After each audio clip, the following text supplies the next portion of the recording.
Good evening વિદ્યાર્થી મિત્રો. ધોરણ 11 વિજ્ઞાન પ્રકરણ નંબર 4 સમતલમાં ગતિમાં પ્રક્ષિપ્ત ગતિ માટે આપણે થોડું ઘણું ભણી ગયા હતા આગળના લેક્ચરમાં. તો પ્રક્ષિપ્ત ગતિ કોને કહેવાય કે જ્યારે કોઈ પદાર્થને કોઈ અમુક સમક્ષિતિજ દિશા સાથે થીટા કોણ બનાવે છે અને થીટા કોણ આપણે એને ઉર્ધ્વ દિશામાં અમુક વેગથી ફેંકવામાં આવે ત્યારે ઘણી ઊંચી ઊંચાઈએ ગુરુત્વાકર્ષણ બળની વિરુદ્ધ દિશામાં જઈ અને ફરી પાછું જમીન પર આવે છે અને એ ગતિપથ જે મેળવે છે એ ગતિપથ પરવલય આકારનો છે, તમે જોઈ શકો છો. અને એ પરવલય આકારનો ગતિપથ મેળવીને જે ગતિ કરે છે એવી ગતિ પ્રક્ષિપ્ત ગતિ કહેવાય છે.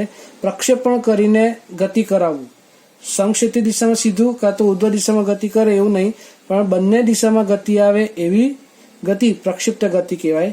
તો અહીંયા જોઈ શકો આકૃતિમાં, અહીંયા થીટા કોણ બનાવે છે સમક્ષિતિજ દિશા સાથે એક્સ છે, આ વાય દિશા છે. અહીંયાથી આગળ ગતિ કરીને નીચે આવે છે ત્યારે દર અમુક બિંદુએ તેના સ્પર્શક આગળ વેગની દિશા દર્શાવે. જો પહેલું, બીજું, ત્રીજું, ચોથું ને પાંચમું. તો અહીંયા તમે જોઈ શકો સ્પર્શક વેગ એ સદિશ છે, તો તેનો એક્સ દિશાનો ઘટક v0x અને વાય દિશાનો ઘટક v0y મળે. તે છે દરેક બિંદુએ જે મળે આપણે, તો અહીંયા vy મળે, અહીંયા પ્રારંભિક ગતિનો એક્સ દિશા તે જ આ દિશાનો વેગ જે મળે તો તે જ અહીંયા મળે. અહીં તમને v0x જે અહીંયા તમને ઘટક છે તે જ તમને અહીંયા મળશે, પરંતુ વાય દિશામાં તેનો વેગ શૂન્ય થશે કારણ કે અહીંયા આવીને તે અટકી જશે, ગતિ શૂન્ય થશે એટલે વેગ 0 અને ફરી પાછું ગુરુત્વાકર્ષણ લઈ નીચે ગતિ કરશે એટલે ફરી પાછું હવે માઇનસ દિશામાં વેગ મળશે તે vy આટલો માઇનસ v0x માં કોઈ ફેરફાર જોવા મળશે નહીં કારણ કે સમક્ષિતિજ દિશાની સમાંતર જ બધા મળશે અને સમાંતર જે સદિશ મળે તેમાં કોઈ ફેરફાર જોવા મળતો નથી. અહીંયા આવતા સદિશના ઘટકને અહીંયા જુઓ, થીટા બરાબર અહીંયા જે થીટા હતો તેનાથી 0 થીટા 0 માઇનસ થઈ જાય એટલે બધા ઘટક કેવા થશે? માઇનસ થઈ જશે. હવે આની પછી આપણે પહેલું જે છે કે મહત્તમ ઊંચાઈએ પહોંચવા માટે લાગતો સમય. તો મહત્તમ ઊંચાઈ ક્યાં? તો કે ભાઈ અહીંયા જે સમયે બરાબર વેગ 0 થઈ જાય, વાય દિશાનો વેગ 0 થઈ જાય, v0x 0 નહીં થાય, તે દિશાએ વેગ 0 થઈ જાય ત્યારે જેટલું અંતર કાપ્યું હોય સમક્ષિતિજ દિશા સાથે કે તે વાય દિશામાં તે ગતિનો કેવો કે મહત્તમ ઊંચાઈ છે, તેના માટે લાગતો સમય શોધવાનો છે. હવે સમય માટે પણ ખબર છે વેગ બરાબર અંતર ભાગ્યા સમય સૂત્ર છે, તો અહીંયા આપણે h/2 લખી કાઢીએ બરાબર છે અને આપણે એની પરથી આપણે વેગનું સૂત્ર બનાવવાનું છે. પણ અહીં આપણે સદિશ સ્વરૂપે વેગના ગતિના નિયમો સૂત્ર ભણેલા, તેમાં પહેલું ગતિનું સમીકરણ છે આ. શું લખેલું છે કે જ્યારે v બરાબર v0 y 0 થાય, થીટા 0 થાય સ્પર્શકનો કોણ અને x બરાબર h/2 મળે ત્યારે h મેક્સિમમ કહે છે. આ સમયને તેના અંતરના ગતિના સમીકરણ આ છે. y દિશામાં જે સમીકરણ છે આ y અને y દિશામાં આપણને મળે છે, પરંતુ y દિશામાં વેગ 0 થી ગતિ કરતા vy v0y vgtm લખાય, t બરાબર tm લીધું છે. અહીં vy 0 થઈ જાય છે કારણ કે મહત્તમ ઊંચાઈ વેગ 0, તો આપણને આ સમીકરણ પરથી v0y gtm મળે છે. તેની પછી tm બરાબર શું મળશે? v0y બરાબર છેદમાં g બરાબર tm મળે. v0y એક ઘટક છે, એ ઘટકને અહીંયા આપણે મેળવેલા આ ઘટક સાથે આપણે મેળવે તો એ કયું આવશે? sin θ0 સામેની બાજુ. v0y હંમેશા ક્યાં મળશે? સામેની બાજુ મળશે થીટાની, એટલે v0y અહીંયા મળે તો આપણને sin θ ઘટક છે તો અહીંયા લખીએ તો tm બરાબર v0 sin θ0 ના છેદમાં g. θ0 v0 હોય તો g આપણને ખબર જ છે, તો આપણને મહત્તમ ઊંચાઈ માટેનો સમય મળી જાય છે. મહત્તમ ઊંચાઈએ પહોંચવા માટેનો સમય. હવે આપણે જે ભણીશું time of flight. Time of flight એટલે પૂરેપૂરી પ્રક્ષિપ્ત ગતિ પૂર્ણ કરવા માટે લીધેલો સમય. ધ્યાન રાખજો, પૂરેપૂરી પ્રક્ષિપ્ત ગતિ પૂર્ણ કરવા માટેનો લીધેલો સમય. ચોપડીમાં આપેલું છે તો જોઈએ. ટાઈમ ઓફ ફ્લાઇટ જેને શુદ્ધ ભાષામાં કહેવાય છે ઉડ્ડયન સમય. તો ઉડ્ડયન કોને કહેવાય? કે જ્યારે પ્રક્ષિપ્ત કરેલા પદાર્થ તેની મૂળ વેગથી એટલે મૂળ સ્થાનથી ગતિ કરીને મહત્તમ ઊંચાઈ પહોંચી ફરી પાછું તેની મૂળ જગ્યાએ જમીન પર આવી જાય છે, તે કેટલીક અંતર કાપીને આવે છે, તો તે ત્યારે શું કહેવાય છે? એનો ટાઈમ ઓફ ફ્લાઇટ માપવાનો હોય છે. તો તેમાં અંતરની જરૂર છે, વેગની જરૂર પડશે અને સમયની જરૂર પડશે. તો આપણે તો સમય શોધવાનો જ છે એટલે અહીંયા t જે છે એની જગ્યાએ આપણે t of f લેવાનું છે, ટાઈમ બરાબર છે. હવે આપણે જો આ સમીકરણ કેવી રીતે મેળવે છે, તો સમીકરણ પહેલું જોયું હતું આપણે આ રીતે જોયું હતું, તો વી દિશામાં આપણે લેવાનું હતું, બરાબર છે. આ રીતે અહીંયા ટી એફ કરી દેવાનું છે, અહીંયા બી ટી એફ કરી દેવાનું છે. તો હવે આ સમીકરણ પરથી આપણે મેળવવાનું છે કે ટાઈમ ઓફ ફ્લાઇટ કેટલો હશે.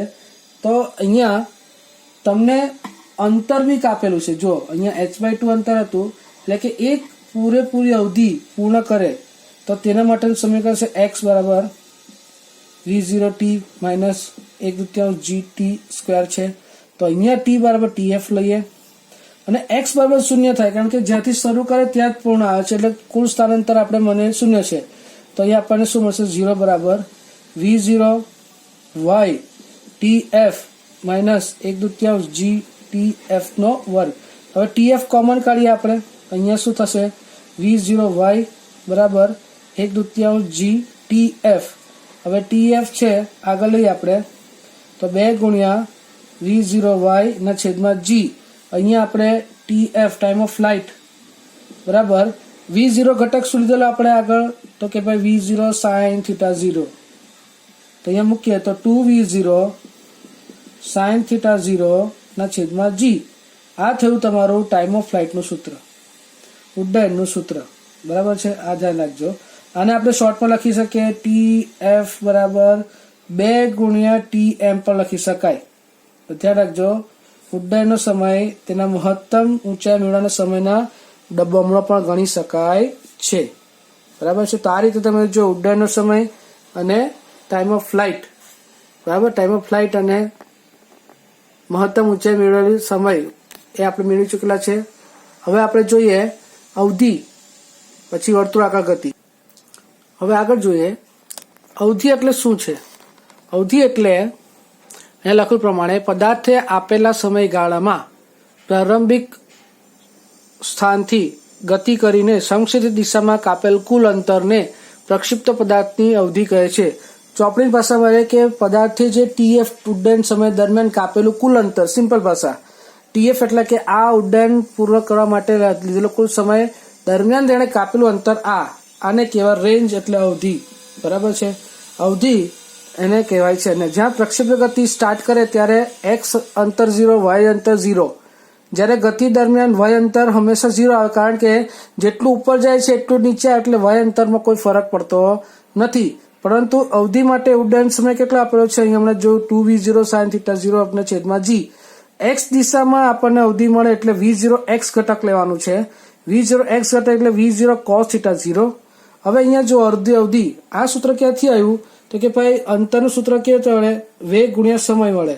તો અંતરની જગ્યાએ r લેવાનું, વેગની જગ્યાએ v0 x લેવાનું અને t ની જગ્યાએ tf લેવાનું. તો આપણને સમીકરણ મળશે r બરાબર v0 x ગુણ્યા tf. tf નું સૂત્ર અહીંયા મૂકી દો, v0 x નું આપણું સૂત્ર અહીંયા છે તે મૂકી દો. તો અહીંયા 2v0 2 sin θ cos θ એટલે sin 2θ નું સૂત્ર થાય ત્રિકોણમિતિમાં. તો રેન્જનું સૂત્ર થયું r બરાબર v0 sin 2θ 0 ના છેદમાં g. તો આ થયું તમારું અવધિનું સૂત્ર. આ રીતે આપણને અવધિનું સૂત્ર મળે છે.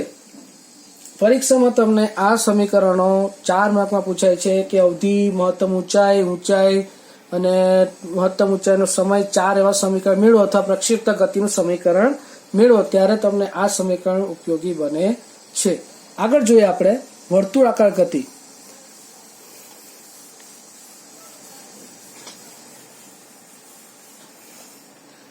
ટોપિક છે વર્તુળાકાર ગતિ અને એના સમીકરણો. તો સૌથી પહેલા ધ્યાન રાખવાનું, વર્તુળાકાર ગતિ એટલે કોઈ એક ત્રિજ્યાને અનુલક્ષીને પદાર્થનું સ્થાન નક્કી કરવામાં આવે છે. અહીંયા આવે છે p1, અહીંયા આવે છે p2. તો એમ લખી શકાય કે કેન્દ્રથી ફિક્સ એટલે કે કોઈ ફિક્સ ત્રિજ્યા સમયગાળામાં કેન્દ્રની દિશા તરફ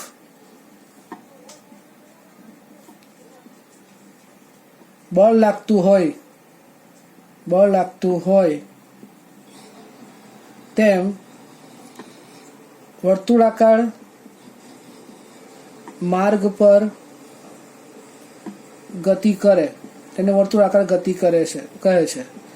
તો અહીંયા તમે જુઓ ઓ કેન્દ્ર છે બરાબર, કોઈ ત્રિજ્યા પર અહીંયા P1 છે. અહીંયા તમે જુઓ તો ટી સમયમાં પદાર્થ કા ગતિ કરે છે P1 ટુ P2. જો ટી સમયમાં પદાર્થ P1 થી P2 તરફ ગતિ કરે છે બરાબર. પણ માર્ગ કેવો છે? વક્રાકાર માર્ગ છે. માર્ગ કેવો છે? વક્રાકાર છે. એટલે વર્તુળની આપણે જે ભૂમિતિ છે આપણે યુઝ કરવાનો છે બરાબર છે. તો અહીંયા આપણે બતાવેલું છે, જુઓ આ ત્રિકોણ છે એક બરાબર, આ એનો અવધિ છે. એક લંબ દ્વિભાજક દોરીએ અહીંયા, આમ બતાવીએ. હવે અહીંયા વેગની દિશા છે આમ, તો આ વેગની દિશા અહીંયા ભેગી થાય છે. હવે વેગની દિશા છે અહીંયા, એટલે આ વેગની દિશા અહીંયા આવે છે. તો બીજા વેગની દિશા અહીંયા V1 લખીએ, અહીંયા V2 લખીએ. તો આમ આપણે લંબાવીએ તો અહીંયા આવે છે. તો આપણને ત્રિકોણ આવો કોઈ બને છે. જો ખાસ લાલ અક્ષરથી બતાવું છું V2, આ બતાવું છું V1 બરાબર. આ O બિંદુ, આ P1 ને આ P2. આવો ત્રિકોણ મળે છે, લંબ દ્વિભાજક છે. અહીંયા લંબ દ્વિભાજકનું નામ આપી દો તો કે ભાઈ M બરાબર છે, ને અહીંયા આપી દો N. તો અહીંયા N, અહીંયા M, P1 ને P2. તો અહીંયા આપણને ત્રિકોણ મળશે O P1 M, ત્રિકોણ O P1 P2, બે ત્રિકોણ મળી શકે.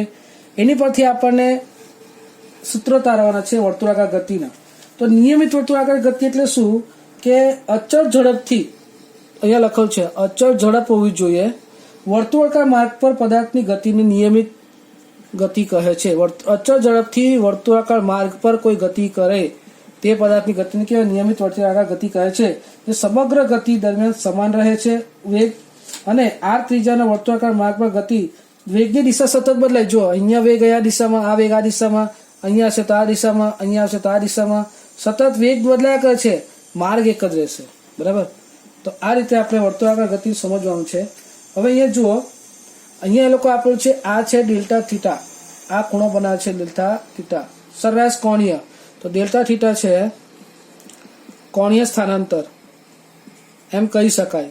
કોણીય સ્થાન બદલું ને કોણ આકાર બનાવીને, અને ડેલ્ટા આર છે તે સ્થાનાંતર છે. તો ડેલ્ટા આર વચ્ચે બતાવેલું છે ડેલ્ટા આર.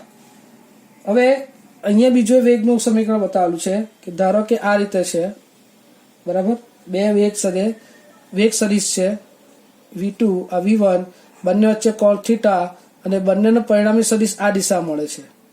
તો આ થયું ડેલ્ટા V. ડેલ્ટા V એટલે બંને વેગના ફેરફારની દિશા ડેલ્ટા V દિશા છે તે કેન્દ્ર તરફ રહેશે. જો આ દિશા એટલે કેન્દ્ર તરફ દિશા રહેશે આ રીતે.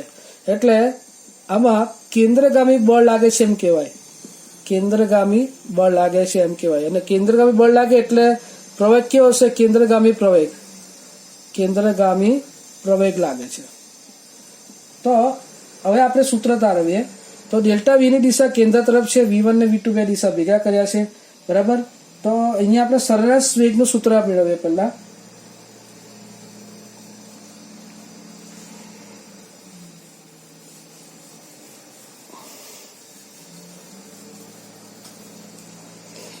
સરેરાશ વેગનું સૂત્ર એ છે ડેલ્ટા V ના છેદમાં ડેલ્ટા T. સરેરાશ પ્રવેગનું સૂત્ર આ છે. હવે આકૃતિ પ્રમાણે આપણે જોઈએ, અને આપણે નાનામાં નાનું કરીએ, સરેરાશ પછી તાક્ષણિક કરીએ તો લિમિટ લગાવીએ, delta T tends to 0, delta V ના છેદમાં ડેલ્ટા T કરીએ તો આપણે શું મળે? dV by dt. નડી ગયું. હવે અહીંયા આપણે બે સ્થાન સદિશો R1 અને R' છે, થીટા ખૂણો છે, અને V1 સદિશો લંબ છે. આમ ત્રિકોણ જે બનાવે છે એ ત્રિકોણ OP1 P2 માં વેગ સદિશો આપેલા છે V1 V2 બરાબર, અને ત્રિકોણ રચે છે તે ડેલ્ટા V એવો ત્રિકોણ રચે છે બરાબર. આટલો ફેરફાર. અને એટલે અહીંયા આપણે જોઈએ કે ડેલ્ટા V નો જે સદિશ છે એ કયો છે? એ ત્રિકોણ OP1 P2 છે, અને અહીંયા સદિશ આપેલો છે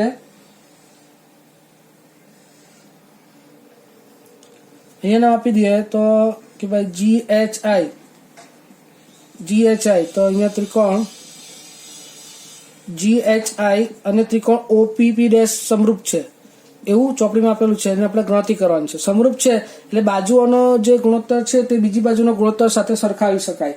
તો અહીંયા ડેલ્ટા V જે છે એની નીચે આપણે લઈએ વેગ સદિશ V, બરાબર, અને અહીંયા ડેલ્ટા R છે એની આપણે નીચે લઈએ ત્રિજ્યા R. હવે તમને સવાલ થશે આ ડેલ્ટા V ક્યાં છે? આ દિશામાં, બરાબર. એની સામે અહીંયા ત્રિકોણનો કયું છે? R. આ ત્રિકોણ છે ને, આ ત્રિકોણ એ ઓલમોસ્ટ R છે, બરાબર. અહીંયા R આવી ગયું.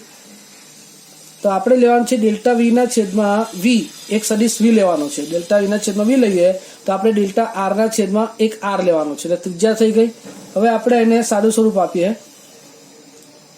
તો ડેલ્ટા V મનાંકમાં V ગુણ્યા ડેલ્ટા R સ્થાન સદિશ મનાંકમાં, એટલે કિંમત લેવાની છે.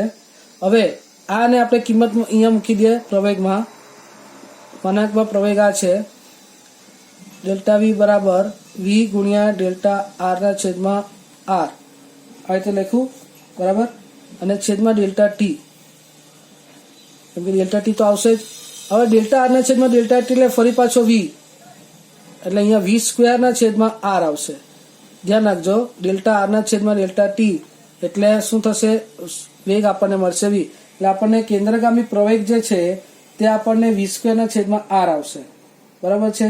અને અહીંયા થીટા નાનો હોવો જોઈએ, ડેલ્ટા થીટા પણ નાનો હોવો જોઈએ, PP' જે અંતર્ગત નાનો હોવો જોઈએ, એટલે કેન્દ્રગામી પ્રવેગ AC બરાબર V² ના છેદમાં R મળે છે. આ થયો કેન્દ્ર તરફ મળતો પ્રવેગ છે, એટલે કેન્દ્રગામી પ્રવેગ કહેવાય છે. V જેટલી ઝડપથી ગતિ કરતા પ્રવેગનું માન V² જેટલા ના છેદમાં R જેટલા મળે છે, અને પ્રવેગની દિશા એ વેગની દિશાના ફેરફારમાં જ મળશે, બરાબર. પ્રવેગની દિશા એ વેગના દિશા, એટલે હવે તમને ત્રિકોણ સમજાવું. જો આ ત્રિકોણ છે આ રીતના, અહીંયા R છે, અહીંયા ડેલ્ટા R છે. બીજો ત્રિકોણ છે તે આ રીતે છે, આ ડેલ્ટા V છે, આ V1 ને V2 છે. બેના સમરૂપ થયા તો અહીંયા લખે કે ભાઈ ડેલ્ટા R ના છેદમાં ડેલ્ટા V લખે, R લખે, તો અહીંયા ડેલ્ટા V ના છેદમાં કોઈ ત્રિજ્યા લખી દે ને, એટલે આ રીતે આપણને સૂત્ર મળેલું છે. પછી આપણે ગણતરી કરી હતી અને પ્રવેગનું સૂત્ર બનાવ્યું એ V² ના છેદમાં R. તો હવે આગળ જોઈએ કે જો ન્યૂટને અમુક હકીકત બતાવે કે જો કેન્દ્ર તરફ હોય તો કેન્દ્રગામી અને કેન્દ્રથી દૂર જતું હોય તો કેન્દ્ર ત્યાગી પ્રવેગ મળે. હવે કોઈ નિયમિત વર્તુળાકાર ગતિ માટે વેગ અને પ્રવેગ સમજી લઈએ અને ડેલ્ટા T સમયગાળો છે તો કોણીય અંતર મળે છે. હવે અંતર બી મળવું જોઈએ ને આપણને, બરાબર. તો કોણીય અંતર કેટલું? મેં તમે કીધું તે કોણીય અંતર તે છે આ, એ કેટલા છે? Delta theta. બીજા ચેપ્ટરમાં ભણી ગયેલા તમને ઘનકોણ અને સમતલ કોણ, બરાબર. આપણે ભણી ગયેલા. તો થીટા બરાબર શું હતું? ચાપ ભાગ્યા ત્રિજ્યા, આવું આપણે ભણી ગયેલા. તો અહીંયા ચાપ કોને કહેવાય? તો ભાઈ P1 થી P' આ ચાપ કહેવાય. જો એની સામે થીટા ખૂણો આ છે, તો અહીંયા P1 P' અથવા P1 P2 અને ત્રિજ્યા છે R. આ થયો આપણું કોણીય સ્થાનાંતર થીટા. હવે કોણીય વેગ છે, કોણીય વેગ તેનું સૂત્ર છે આ રીતે. આ તમને નથી ભણવામાં આવ્યું પણ તમને કોણીય વેગ સમજાવી દો. આ કે કોણીય સ્થાનાંતર છેદમાં સમય લેવામાં છે. હવે આનું સૂત્ર અહીંયા મૂકીએ આપણે, તો PP' ના છેદમાં ડેલ્ટા T ગુણ્યા R આ રીતે લખાય છે. હવે PP' એટલે સ્થાનાંતર આપણે માની લઈએ કે ડેલ્ટા S ના છેદમાં ડેલ્ટા T ગુણ્યા R થઈ ગયું, બરાબર છે. હવે V પરથી આપણે ડેલ્ટા S કેટલો મેળવીએ? વેગ પરથી, તો કે ભાઈ V પરથી ડેલ્ટા S ગુણ્યા ડેલ્ટા T મળે આપણને, બરાબર. તો ડેલ્ટા S આપણને મળશે R ડેલ્ટા થીટા, આ સૂત્ર પરથી, બરાબર. અહીં આ સૂત્ર પરથી આપણને મળશે. હવે આ બંને સમીકરણને ભેગા કરવાના છે, જેમાં V અને કોણીય સ્થાનાંતર બંને આવવું જોઈએ. તો કઈ રીતે બનશે જુઓ. તો ડેલ્ટા S બરાબર R થીટા છે, તો V બરાબર R ગુણ્યા ડેલ્ટા થીટાના છેદમાં ડેલ્ટા T બરાબર R ઓમેગા. હવે આ કેવું થાય એવું કે ભાઈ V ગુણ્યા ડેલ્ટા S તો છે જ, ડેલ્ટા S ની કિંમત શું મળી આપણને? ડેલ્ટા S ના છેદમાં ડેલ્ટા થીટા ગુણ્યા R છે, તે આપણે અહીંયા મૂકી દીધી, બરાબર. ડેલ્ટા S બરાબર, તો તે આપણે શું મળશે? આ રીતે જો અહીંયાથી આપણે મળશે ઓમેગા ગુણ્યા R બરાબર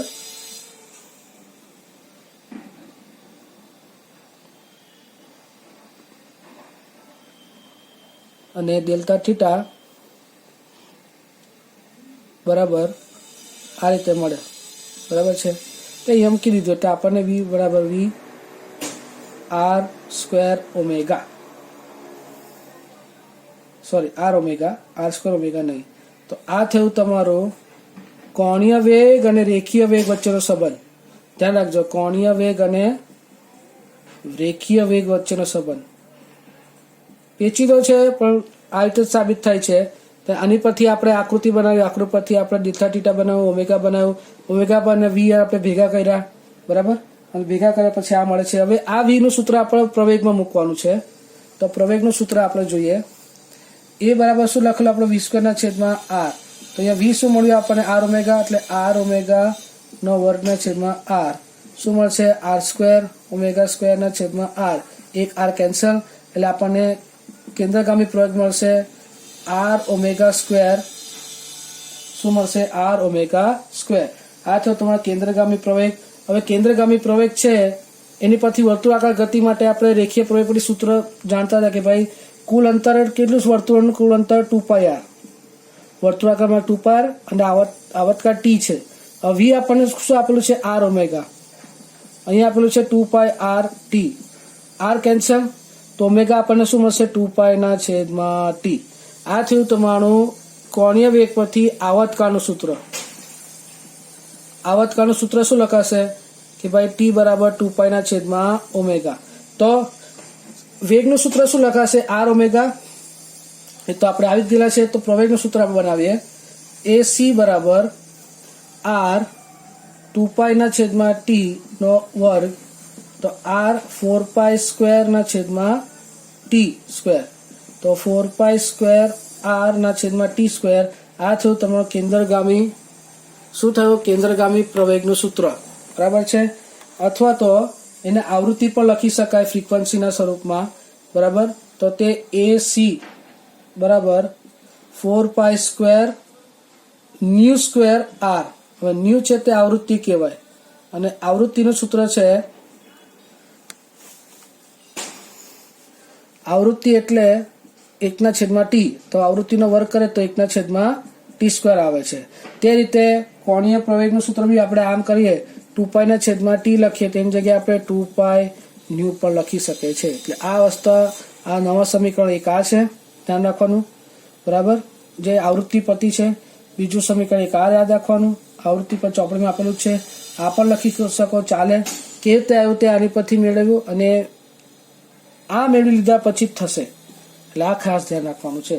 તો આ રીતે આપણા ચેપ્ટરના બધા ટોપિક પૂર્ણ થાય છે. એટલે ચેપ્ટર કમ્પ્લીટ કરવા માટે બાકીના દાખલા જોઈશું આપણે નેક્સ્ટ ક્લાસમાં, બરાબર.